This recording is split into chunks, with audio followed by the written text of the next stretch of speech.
You searched how to buy shares of Beeks Financial Cloud Group PLC, and this short guide will walk you through the essential steps. Beeks provides cloud and low-latency connectivity solutions for financial firms. It is listed on the LSE PLC under the ticker BKS.L. This is educational content and not financial advice. To buy shares, you need a broker account, and we will use eToro as an example to show the process. After you register, you must verify your account, usually with an identity document, and add funds before you can place an order.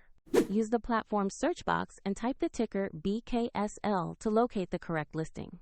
Confirm you select Beeks Financial Cloud Group PLC from the results to avoid other similarly named companies.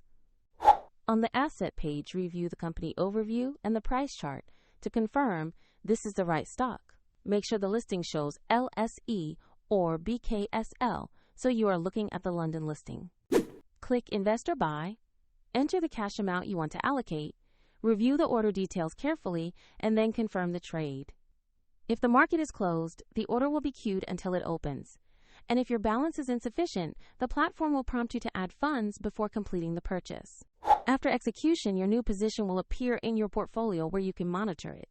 For the example link to eToro, see the description below if you want to follow this walkthrough.